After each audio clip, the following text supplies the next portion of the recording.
Buenas tardes o buenos días, dependiendo en qué momento se encuentren haciendo esta clase.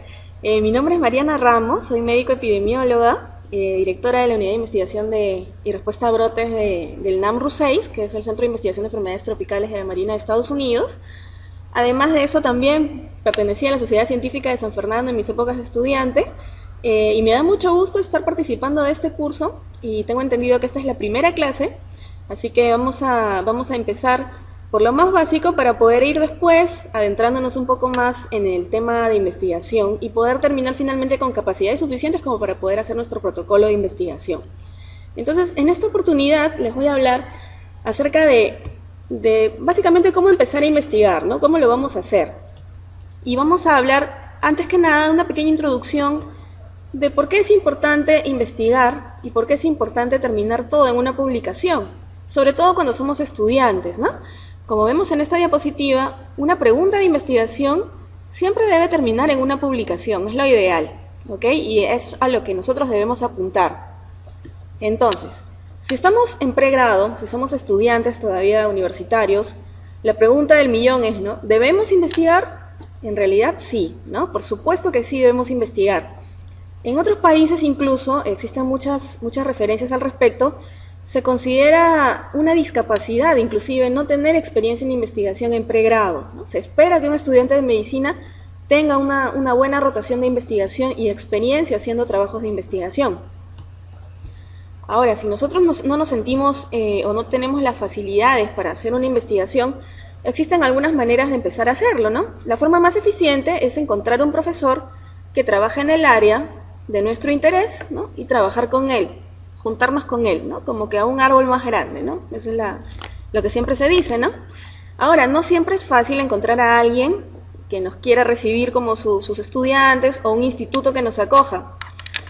En realidad, sí es fácil, ¿no? Es más bien es cuestión de tratar, y lo único que uno normalmente le pide a un estudiante que quiere acercarse a nosotros para investigar es que tenga ganas, responsabilidad y compromiso, ¿no? Porque justamente está con nosotros para poder aprender. Si tiene las ganas y se compromete a seguir hasta el final, eso es lo único que generalmente nosotros le pedimos. Muy bien. Ahora, otra cosa muy importante es no limitarse a la universidad de procedencia, ser abiertos a cualquier institución. Si nosotros no encontramos de repente en nuestra universidad, lamentablemente, los recursos o la disponibilidad de los profesores para hacer investigación, abrirnos las puertas, ¿no? E ir a buscar en otros lugares, porque generalmente la gente está siempre abierta a recibir a estudiantes que tengan ganas de hacer las cosas, vengan de la universidad que vengan, ¿ok? Muy bien. Ahora, cuando nos juntamos con un profesor o con un instituto de investigación, lo más probable es que nos tengamos que aunar a las investigaciones que ellos ya vienen realizando, que tengamos que alinearnos con ellos, ¿no? En sus temas de investigación. Pero lo que yo les recomiendo es siempre tratar de empezar a hacer nuestras propias investigaciones, sean pequeñitas, sean de repente de poca población. Es mejor empezar a hacer, porque haciendo es cuando uno realmente aprende, ¿no? Y si uno trabaja en grupo es mucho mejor, porque esa es la vida de un investigador normalmente, ¿no? Es trabajar de manera multidisciplinaria, en equipo generalmente, y de esa manera nos familiarizamos con el estilo de vida del investigador. Otra cosa importante es presentar nuestros hallazgos, ¿no? Finalmente lo ideal es publicarlo, ¿no? Pero antes de publicarlo podemos ir avanzando, viajando a congresos científicos, a presentar nuestros estudios, también ayuda. Si son nacionales está bien, si son internacionales mejor aún, ¿no? Pero ¿por qué les digo esto? No necesariamente viajamos a un congreso científico para hacer vida social o para conocer lugares o para irnos de juerga, no todas las noches, no. En realidad nosotros deberíamos viajar a un congreso para buscar lazos de colaboración. Esa es la parte más importante de viajar a un congreso científico, ¿no? Conocer gente que de repente está investigando en el mismo tema que nosotros y establecer colaboración para poder hacer estudios mucho más complejos, de repente con gente de otros países, con poblaciones de otros países, y así poder acceder a fondos mucho más grandes, ¿no? Entonces de eso se trata.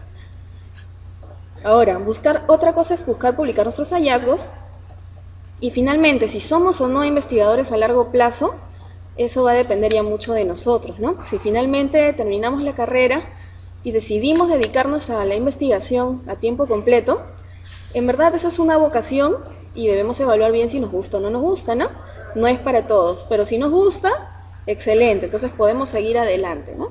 Y de eso se trata, ¿no? Muy bien. Entonces, un poco empezando a lo que es el proyecto de investigación, estas son las partes del proyecto de investigación que normalmente nosotros consideramos para poder hacer un protocolo. Muy bien, lo que vamos a ver en esta clase es problema de investigación, pero en clases posteriores van a revisar lo que es marco teórico, objetivos, materiales y métodos, que suele ser la parte más sustancial del protocolo, ¿no? Que incluye el diseño, la población, la muestra, el muestreo, las variables, ¿no? Etcétera. Y finalmente, no menos importante, el cronograma al cual debemos ceñirnos, el presupuesto del estudio y las referencias, evidentemente, ¿no? Entonces, lo que vamos a hablar ahora es sobre la pregunta de investigación, que es para mí una de las partes más importantes, si no es la más importante dentro de un estudio, porque es de ahí que nace todo. Entonces, ¿qué es la pregunta de investigación? Es lo que se quiere estudiar, básicamente, ¿no? Es el primer paso metodológico en el proceso de una investigación.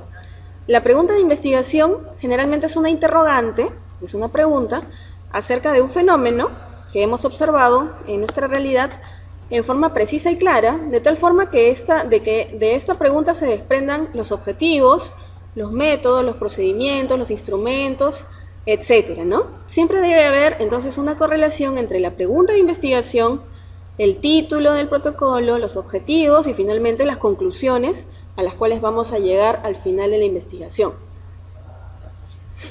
Ahora, la pregunta que todos nos hacemos es ¿de dónde sacamos problemas de investigación, no? A veces mucha gente se acerca y nos pregunta, doctora, ¿no tendrá un problema de investigación para que yo haga mi trabajo o mi tesis o esto? No, en realidad, los problemas de investigación deben surgir de la práctica diaria, de lo que nosotros hacemos, y estos deben estar respaldados por la revisión de bibliografía relacionada. ¿A qué me refiero con práctica diaria? ¿No? Es las actividades cotidianas. Si, por ejemplo, nosotros somos estudiantes de los primeros años de medicina, donde estamos haciendo ciencias básicas todavía, puedes estar con una mirada crítica obteniendo información de las clases o de las prácticas o de lo que leemos, lo revisamos en los artículos y tratando de captar de repente preguntas por ahí que se quedan sin resolver, dudas que tengamos y anotarlas por ahí en un papelito, en la computadora, ¿no? Para poder después investigar si realmente vale la pena elaborar un protocolo a partir de eso, o de repente esa pregunta ya fue contestada, ¿no?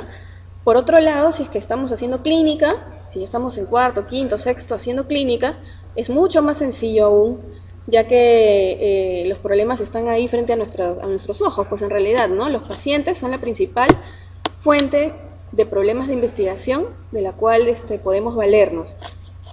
Cada paciente tiene un problema y cada día estamos planteándonos preguntas de cómo resolver sus problemas de salud. Entonces, normalmente lo que hacemos es, si es que no tenemos a la mano la información, pues revisamos información bibliográfica y si ustedes se dan cuenta de que no existe suficiente información disponible o de repente que esa información no se aplica al contexto del paciente, podemos plantear que esa pregunta sea después un protocolo de investigación y una investigación. Y entonces de eso se trata. Muy bien, algunos ejemplos de preguntas de investigación son las siguientes, ¿no?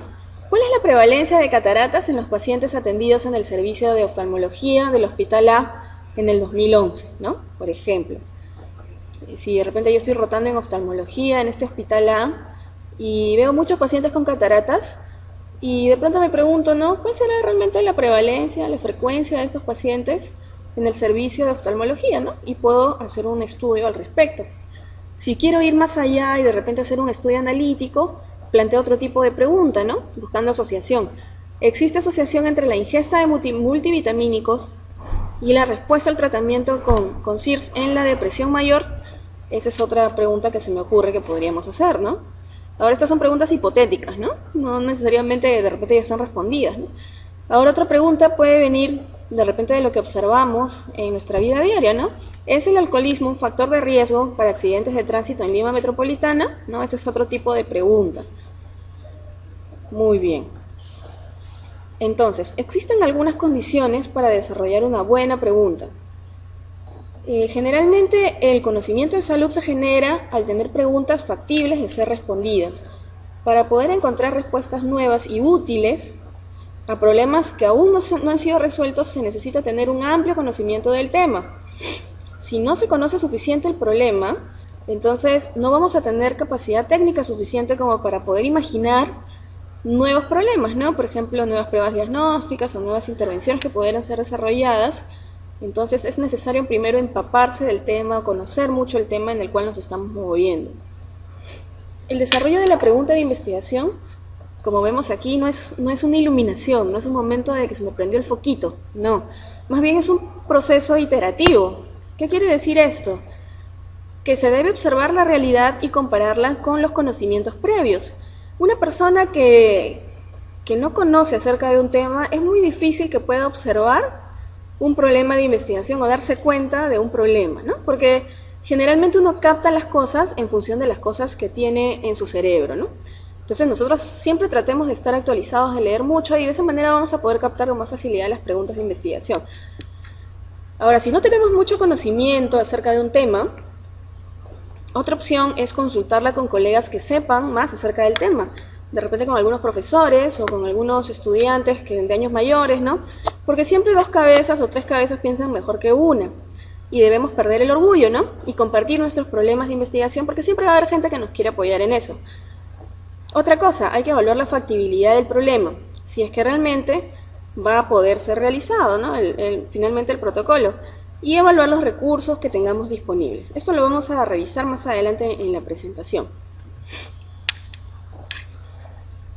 Al construir la pregunta de investigación se debe contar con la siguiente información, ¿no? Se denomina dimensiones de la pregunta. Y las dimensiones de la pregunta de la investigación son de dos tipos: dimensiones básicas y dimensiones avanzadas. Ambas van a ser descritas a continuación y vamos a ver de qué se trata, ¿no? Muy bien, entonces, lo primero que tenemos que hacer al elaborar una pregunta de investigación es evaluar las dimensiones básicas de la pregunta. ¿Y a qué me refiero con esto? Es conocer y entender la biología, la fisiología del problema, la epidemiología del problema, ¿no? Y cuando hablo de epidemiología estoy hablando de la frecuencia, de la prevalencia, de la incidencia, ¿no? De los factores de riesgo, los determinantes de su distribución, del pronóstico, etcétera, ¿no? Y de repente también conocer algunas frustraciones en el manejo clínico que llevan a resultados insatisfactorios en los pacientes. ¿Qué quiere decir esto, no? Que si nosotros vemos que un tratamiento o una intervención en un paciente no está funcionando bien, o en un grupo de pacientes o en una población no funciona bien, eso también debemos saberlo, ¿no? Porque nos puede llevar a concluir qué tan relevante es la pregunta de investigación que estamos planteando. Entonces vamos a poner un ejemplo. El dengue, ¿no? El dengue es un ejemplo clásico, una enfermedad infecciosa. Y si, por ejemplo, a mí se me ocurriera hacer un estudio acerca de cuál es la prevalencia de dengue en el distrito de San Martín de Porres, en Lima, ¿no? Donde sabemos que existe el vector, nosotros primero, antes de plantear nuestro protocolo y empezar con toda la cosa, debemos conocer de pies a cabeza todo lo que tenga que ver con el dengue, ¿no? A eso se denomina de dimensiones básicas. Entonces, podemos empezar a conocer primero la biología del dengue. El dengue es una enfermedad viral aguda producida por el virus del dengue, como dice aquí, ¿no? Transmitida por el mosquito Aedes aegypti. Y este mosquito, como ya sabemos, crece en agua acumulada en recipientes y en objetos, generalmente que están en desuso. Y existen 4 tipos de virus: el dengue 1, 2, 3 y 4, ¿no? Y los 4 tipos circulan aquí en el Perú. Entonces, un poco esa es la biología del dengue. Si queremos hablar un poco de la clínica, pues sabemos que la enfermedad del dengue se caracteriza por fiebre, que suele durar 3 o 7 días y que es muy dolorosa, que presenta mucho dolor muscular, mucho malestar, mucho dolor de cabeza. Y finalmente, conocer los datos epidemiológicos también es parte de las dimensiones básicas. Y aquí les pongo algunos, ¿no? Que de repente están desactualizados porque esto es del año pasado, de repente en la actualidad del 2012 ya tenemos nuevos datos, pero que en el número de casos se estima en 50 a 100 millones de personas cada año a nivel mundial, generalmente 12.500 muertes o fallecimientos producto del dengue a nivel mundial. Muy bien, entonces, una vez que yo ya conozco todo esto que tiene que ver con la parte teórica del dengue, la parte epidemiológica, todo lo que tenga que ver con eso, paso a evaluar en las siguientes dimensiones, que son las dimensiones avanzadas de la pregunta de investigación. Y estas dimensiones avanzadas son bastante importantes y debemos prestarles mucha atención, porque de eso va a depender qué tan factible sea o no seguir adelante con nuestro estudio. Muy bien, una vez que hayamos, como dice ahí, resuelto los aspectos básicos, vamos a proceder a evaluar estos aspectos. Y las dimensiones avanzadas básicamente son 6, que están aquí, están como en una lista, un checklist, y vamos a ir marcando cada uno de ellos conforme las vayamos cumpliendo, ¿verdad? Entonces vamos a desarrollar cada uno de ellos, ¿no? Primero, ¿cuál es el estado actual de la evaluación del problema? Luego, ¿se podrá alcanzar la validez interna? ¿Se podrá alcanzar la validez externa? Es decir, ¿qué tan generalizable es el estudio? ¿Tendré capacidad suficiente para llevar a cabo el proyecto? ¿Tengo recursos para financiar el proyecto? Y finalmente, ¿cuál es el mejor balance entre la idea y la factibilidad? Vamos a ver cada uno de ellos a continuación. Empezamos por la primera pregunta, ¿no? ¿Cuál es el estado apropiado de evaluación previa del problema? Cuando hablo de evaluación previa, quiero decir qué tantos estudios existen al respecto, básicamente, ¿no? Y para poder determinar cuántos estudios o qué tanta información hay al respecto, es que debo hacer una revisión bibliográfica bastante extensa antes de poder explicar o comenzar a describir el protocolo, ¿no? Depende de qué estudios previos se han hecho en el problema que quiero investigar. Ahora, mientras menos explorado está el tema, hay más que investigar, ¿no? Y por lo tanto es más barato. ¿Y por qué les digo que es más barato investigar un tema poco explorado? En realidad es porque cuando un tema ha sido poco estudiado, se debe empezar por lo más bajo en la cadena de la investigación, es decir, por los estudios descriptivos, por los estudios de series de casos, de repente, los transversales descriptivos, y posteriormente ir pasando a los analíticos, luego a ensayos clínicos, ¿no? De ser el caso. Entonces, cada una de estas etapas, las primigenias son más baratas y las que siguen son un poco más caras, ¿no? Entonces, mientras menos está explorado el tema, es más barato empezar a investigar. Otra cosa que está en nuestro checklist, que es el segundo paso, es ¿se podrá alcanzar la validez interna? La validez interna de repente es un concepto que todavía no lo tienen porque recién estamos empezando el curso, pero probablemente en sus próximas clases van a conversar acerca de eso. La validez interna básicamente es el grado en el que el estudio evalúa lo que quiere evaluar. ¿Qué quiere decir, no? Que mido lo que realmente quiero medir. Si yo quiero medir prevalencia de depresión, debo usar una herramienta adecuada y un diseño adecuado para poder decir que esa es la prevalencia real de depresión en esa población, ¿no? Ahora, ¿de qué depende de que un estudio tenga una buena validez interna? Depende básicamente de dos cosas: del diseño del estudio y de la factibilidad del estudio. Podemos diseñar bien el estudio, pero de repente la factibilidad es el inconveniente, ¿no? Se puede medir lo que quiero estudiar y de repente, por ponerles un ejemplo, les pongo el ejemplo de los trastornos de personalidad. Por ejemplo, ¿no? Si yo planteo hacer un estudio para ver las diferentes prevalencias de los diferentes trastornos de personalidad que pudiera haber en estudiantes de medicina, por ejemplo, ¿no? De repente escribo mi protocolo, hago un problema de investigación, un buen diseño, todo bien, excelente. Pero a la hora de ver mis variables y cómo les voy a medir, me doy cuenta de que no existe una buena escala para ser aplicada en población en el Perú, y que de repente existe una escala que está en inglés y que no ha sido validada en español. Entonces ahí tenemos un inconveniente de factibilidad, ¿no?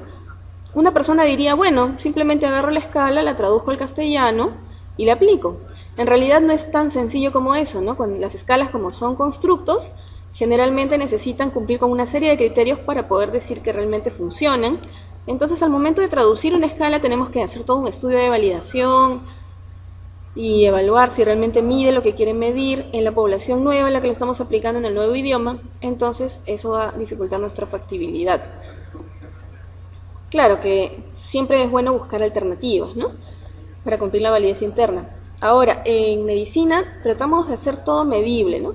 Nosotros medimos la presión arterial, medimos la glucosa, medimos muchos parámetros para evaluar a los pacientes. En investigación es igual, al menos en investigación cuantitativa, que es la que nosotros hacemos y más o menos es de lo que se trata este curso, debemos hacer que todo sea medible. Entonces, si se puede poner en números, nosotros lo vamos a poder analizar y lo vamos a poder después sacar conclusiones a partir de estos análisis estadísticos. Entonces, tratemos de poner todo en números en la medida que sea posible.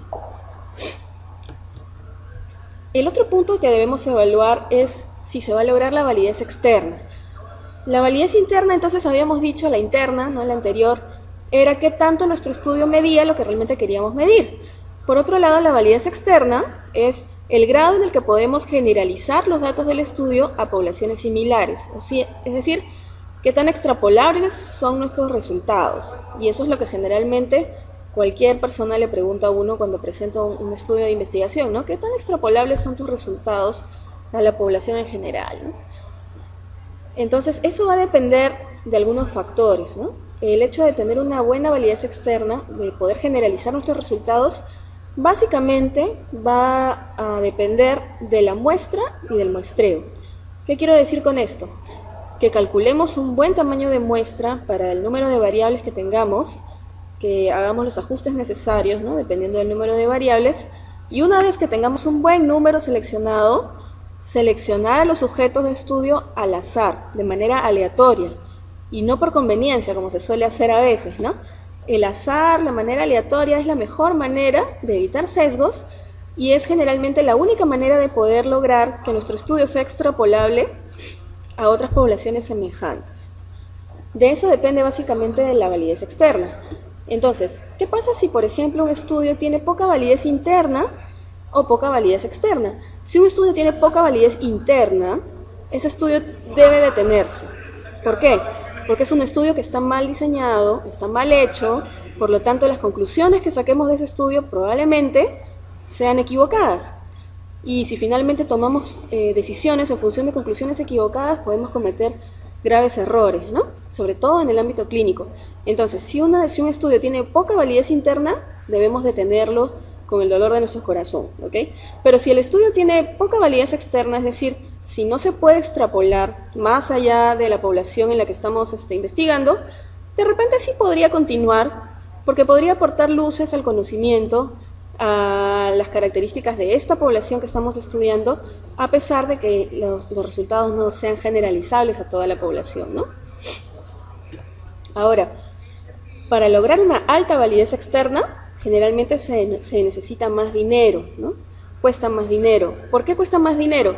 Porque, como les decía, ¿no? Necesitamos elegir un buen tamaño de muestra y hacerlo de manera aleatoria, ¿no? Entonces necesitamos entrevistar a mucha gente, necesitamos contratar más personal de repente, o invertir más tiempo o más dinero, entonces eso puede costar un poco más.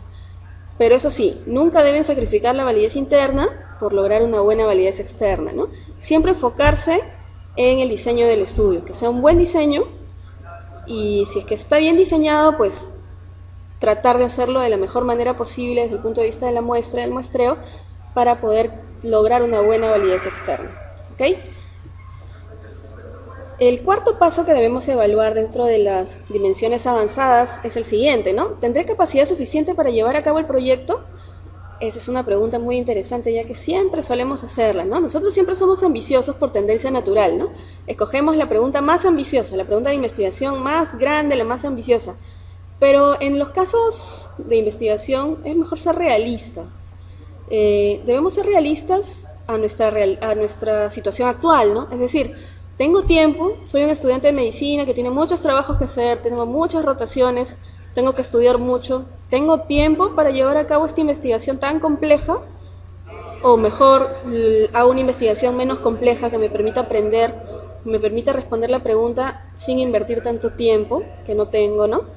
Otra cosa, no tengo capacidad técnica suficiente, es decir, tengo los conocimientos necesarios para llevar a cabo este estudio, para responder esta pregunta, o necesito mejor valerme de otro tipo de personas que tengan mayor conocimiento acerca del tema, ¿no? De eso se trata el tener capacidad suficiente. Y eso es algo básico que tenemos que evaluar y tenemos que ser, como dije, muy realistas al respecto.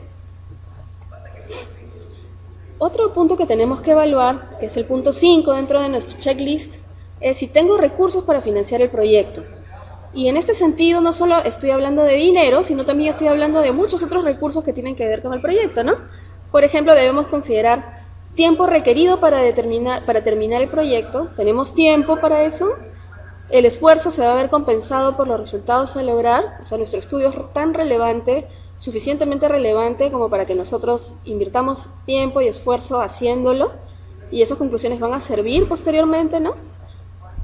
Otra cosa, estoy comprometido con la idea, estoy dispuesto a renunciar al tiempo que de repente tengo para divertirme o para estudiar, y dedicarlo más bien a recoger los datos, a analizar los datos de mi investigación, ¿no? Estoy comprometido con eso. Y finalmente, ¿no? Tengo dinero, tengo recursos suficientes para hacer el estudio, y mis recursos, o de repente mi estudio, ¿le interesaría a alguna entidad financiadora? Existen muchas entidades financiadoras. Una de las más importantes es el NIH de Estados Unidos, que es el National Institutes of Health de Estados Unidos, o también está el Wellcome Trust, que es otra fuente británica. Aquí a nivel nacional también existen fondos de investigación en las universidades para alumnos de pregrado, existen fondos en el CONCITEC, existen fondos en la cooperación española, la cooperación belga, ¿no? Existen muchas opciones para poder lograr fondos para hacer nuestra investigación si es que nosotros no tenemos dinero, ¿no? Ahora, a veces uno se pone a pensar, ¿no? Y yo soy un estudiante de medicina de segundo, tercer año, ¿cómo voy a lograr convencer a una institución a que me dé dinero para hacer mi investigación? En general es a veces difícil, ¿no? Pero la mejor manera de lograrlo es juntarse con alguien que tenga experiencia, una experiencia mayor que nosotros. Generalmente puede ser un profesor, o puede ser de repente un investigador que tenga varias publicaciones en el tema, o que tenga un poco de prestigio a nivel científico, y que nos dé nada más su soporte en cuanto a su nombre, básicamente, ¿no? Que nos brinde un poco de guía y nos ayude a respaldarnos en él para poder lograr el financiamiento de una institución, ¿no? Es lo que normalmente todo el mundo hace cuando recién empieza, ¿no? Cuando un investigador junior recién empieza a postular a sus primeros grants, suele juntarse con alguien de mayor experiencia para que le brinden el financiamiento. Muy bien. Y finalmente, ¿cómo lograr un balance entre la idea y la factibilidad? Muy bien, esto es algo muy importante, ¿no? Siempre nosotros a veces tendemos a de repente entercarnos en una idea de investigación y queremos hacerla a como dé lugar, y podemos cerrar los ojos ante la idea de que de repente no es factible hacerlo de la manera que nosotros lo queremos plantear. Entonces es mejor lograr un balance entre la idea que tenemos y la factibilidad para poder responderla, y de esa manera lograr el éxito, ¿no? Ahora, ¿cómo logramos eso? A veces es mejor enfocarse en los sujetos que tienen gran riesgo de desarrollar la enfermedad versus aquellos que tienen más chances de responder a la intervención, ¿no? Es decir, ir a lo seguro. ¿Qué tal si, por ejemplo, a mí se me ocurre, me parece importante, ¿no?, saber qué tan frecuente es la diabetes tipo 2 en los niños menores de 5 años, por ejemplo? Pero como sabemos, la diabetes tipo 2 es más frecuente en adultos. Entonces puede ser que sea interesante saber cuánta diabetes tipo 2 hay en niños menores de 5 años, pero para poder encontrar un caso, de repente vamos a tener que buscar entre 2.000, 3.000 niños, 4.000 niños, ¿no? Y eso va a resultar bastante trabajoso, bastante caro, va a requerir mucho tiempo, y entonces en ese caso es mejor enfocarse en poblaciones que tienen mayor riesgo, que tienen mayor chance, e ir a lo seguro, ¿no? Entonces, si sabemos que en adultos es más frecuente, de repente enfocar nuestra investigación en adultos en un principio, y cuando tengamos más experiencia en el tema y podamos obtener mayor cantidad de dinero de entidades financiadoras, regresar a nuestra pregunta de primigenia y hacer nuestro estudio en niños, ¿no? De eso se trata básicamente. De esa manera también reducimos los costos. Muy bien, entonces para terminar vamos a formular el problema. Ya hemos revisado las dimensiones avanzadas, las dimensiones básicas, y una vez que hemos ya elaborado toda esa discusión en nuestra mente, con la gente que tengamos que haber discutido, vamos a formular el problema de investigación. Y para formular el problema de investigación, generalmente se usa una estrategia que se llama PICO, ¿ok? PICO, que PICO es el acrónimo de un grupo de términos que son necesarios en un problema de investigación. Ahora, esta estrategia PICO se aplica generalmente a estudios analíticos. Para estudios descriptivos a veces no se puede adaptar muy bien el problema a esta estrategia PICO, así que tengan mucho cuidado de no forzar la situación, las cosas, para poder adaptar la PICO, ¿no? PICO nada más es una guía que nos sirve para poder plantear los problemas de investigación. Entonces, ¿qué significa PICO?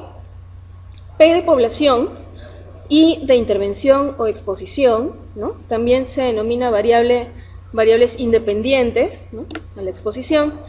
La C de comparación, el grupo de comparación, el grupo control, y la O de outcome, que significa resultado y básicamente corresponde a la variable dependiente. Entonces, un poco traduciendo esto en términos más coloquiales, ¿qué significa pico? La P es ¿cuál es la población a la que deseo estudiar? La I es ¿cuál es la exposición o intervención principal que estoy considerando estudiar, ¿no? ¿O qué variables independientes voy a tener que van a poder influir en el resultado de nuestra variable outcome? La C, ¿cuál es el mejor grupo de comparación que podemos escoger? Y finalmente la O, ¿qué resultado o qué variable dependiente es la que yo quiero evaluar? Vamos a ver esto con un ejemplo, ¿no? Por ejemplo, les planteo esta pregunta de investigación. ¿Existe asociación entre el hábito de fumar y la ansiedad en población adulta del distrito de Jesús María? Y si lo analizamos desde el punto de vista de pico, vamos a ver que sí podemos dividir las partes de la pregunta según pico, ¿no? P, la población, los adultos fumadores de Jesús María. La intervención, ¿cuál sería? O la exposición, en este caso, el tabaquismo, ¿no? El consumo de tabaco. El grupo control son aquellos adultos que no fuman, que también viven en Jesús María, y la variable resultado, la variable outcome, es la ansiedad, que es finalmente nuestra variable dependiente.